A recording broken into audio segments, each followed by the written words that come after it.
New Orleans, the NFC divisional round playoff game between the victorious Tampa Bay Buccaneers and defeated New Orleans Saints had concluded about an hour earlier. The players had showered, changed and fulfilled their media obligations. The Buccaneers had mostly headed for the buses in the bowels of the Superdome. Many of their Saints counterparts headed home. But Drew Brees and Tom Brady lingered. Meeting at the far end zone, the 40-plus-year-old future Hall of Famers hugged. They talked some more while Brees' daughter did cartwheels around her dad, and while his three sons waited for him to resume throwing them a football. For 10 minutes, the longtime rivals conversed and reflected, hugged again, talked for another 5 minutes or so, then finally said their goodbyes. After 20 years of sharing the league, battling each other for passing titles and MVP honors, their roads soon will fork drastically. Brady's Bucs are moving on to the NFC Championship game after denying Brees' Saints 30-20. And the 43-year-old, six-time Super Bowl champ intends to continue his career beyond this season. Brees, meanwhile, is expected to move on to retirement. New Orleans starter for the last 15 years, Brees declined to make his official announcement following Sunday's loss. But it's long been expected that this season was his last, and according to multiple reports on Sunday, he will indeed soon announce he is calling it a career. But Sunday night, Brees preferred to prolong the official decision. The disappointment of the defeat and how it played out hung too heavy. Tampa Bay and New Orleans meeting ranked among the most highly anticipated playoff games of the week. Brady vs. Brees was billed as a showdown for the ages literally and figuratively. It marked the first postseason game in NFL history that featured two opposing starting quarterbacks age 40 or older, and the face-off represented a meeting between the NFL's top two all-time leaders in both passing yards, Brady first with 90,973. Brees second with 85,590, and touchdown passes, Brady first with 656, Brees second with 607. Could they provide vintage performances once more? Not exactly. The game that ensued didn't resemble a hotly contested shootout. Brees passed for just 134 yards, a touchdown, 3 picks, 2 in the second half, and posted a 38.1 passer rating. Brady wasn't amazing. He had 3 near picks but finished the game with no turnovers. He recorded 199 passing yards, 2 touchdown passes and 92.9 passer rating.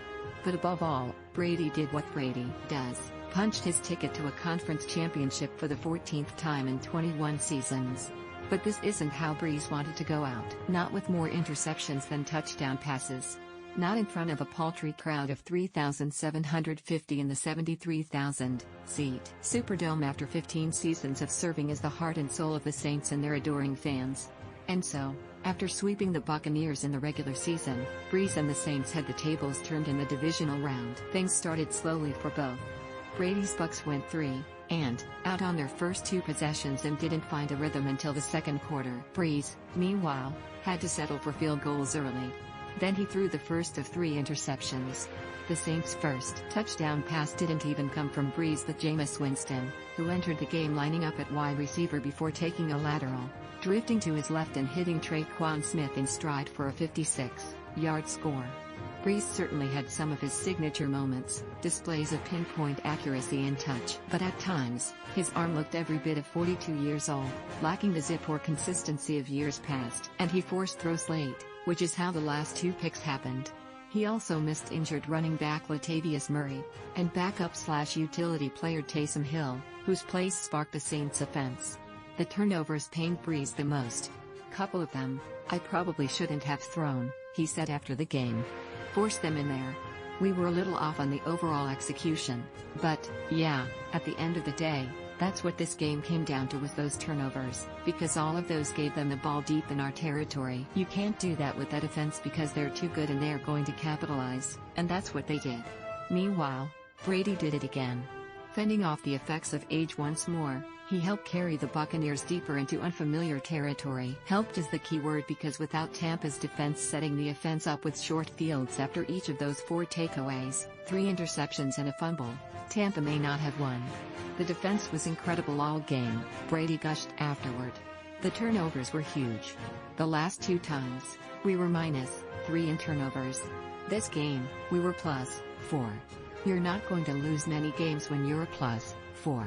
Next week, the Bucs traveled to Green Bay, where they'll play in the NFC Championship for the first time since the 2002 season. And there, Brady will find himself one game away from delivering on the promise he offered when he signed with Tampa last spring. There, Brady will find himself one game away from advancing to his 10th Super Bowl. There are only 4 teams left, and it's tough to get to this point, Brady said. They're a great team in Green Bay, and Aaron Rodgers is playing incredible. But Brady and his teammates are up for the challenge. As Brady always likes to say, "We're not done yet." Brees can't say the same. He pondered retirement last season after the Saints came up short in the playoffs but decided to give it one more shot. Hess had a storied career, leading the Saints to their first Lombardi Trophy, 13 Pro Bowl appearances, leading the NFL in passing yards 7 times, a record, and touchdowns 4 times. Even though he fell short, Brees said he would have made the same decision. "I would never regret it. Never," he said. "No complaints, no regrets. Man, I've always tried to play this game with a great respect and great reverence for it, and I appreciate all that this game has given to me. There are obviously so many incredible memories, so many incredible relationships from playing this game. You find so much about yourself in what you have to fight through. I probably had to fight through more than any other season in my career, from injury to all the COVID stuff, to crazy circumstances. It was worth every moment of it. Absolutely."